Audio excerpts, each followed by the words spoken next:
السلام عليكم يا احلى واغلى امورات، كي دايرين؟ لاباس عليكم؟ ان شاء الله تكونوا بخير وعلى خير، وان شاء الله تكون ايامكم كلها افراح يا رب. الفيديو ديال اليوم غادي نشارككم الجوله في ايكيا، يعني ايكيا في المغرب ملي كنت في المغرب، ولكن لظروف ما قدرش ننزل هذا الفيديو، واليوم جا الوقت اللي غادي ينزل هذا الفيديو. المهم البنات، بالنسبه للاثاث اللي كاينين في ايكيا فهما نفس الاثاث اللي كاينين في بريطانيا وكاينين في اوروبا كامله.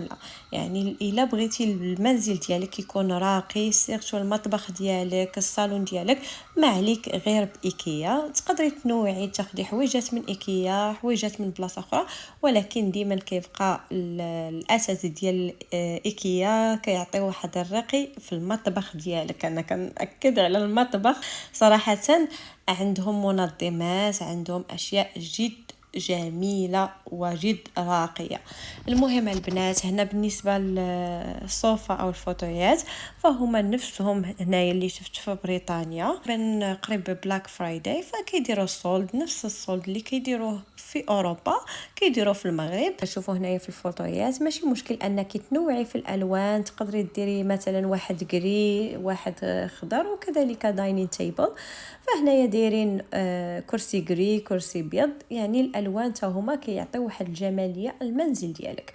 كيف ما كتشوفوا هنايا عاطينكم فكره ديال غرفه الاطفال باش كتخليك انك تحافظي على واحد المسافه اللي كبيره، ان الطفل انه يقدر يلقى راحته، يلقى فين يلعب. كيف ما كتشوفوا البنات، هذا القلم كيلعب به ولدي فهو اللي عندي في المنزل ديالي هنا في بريطانيا، خديته من ايكيا وغادي نشاركه معاكم. المهم باش ما نطولش عليكم خليكم معايا.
وبعد هاد الجولة الرائعة، بعد ما مشينا للدار ارتاحينا، بدلنا حويجاتنا، شدينا الطريق لبنت خالتي اللي كنشكرها بزاف على هاد الشيوات، على هاد الترحيب اللي دات لينا.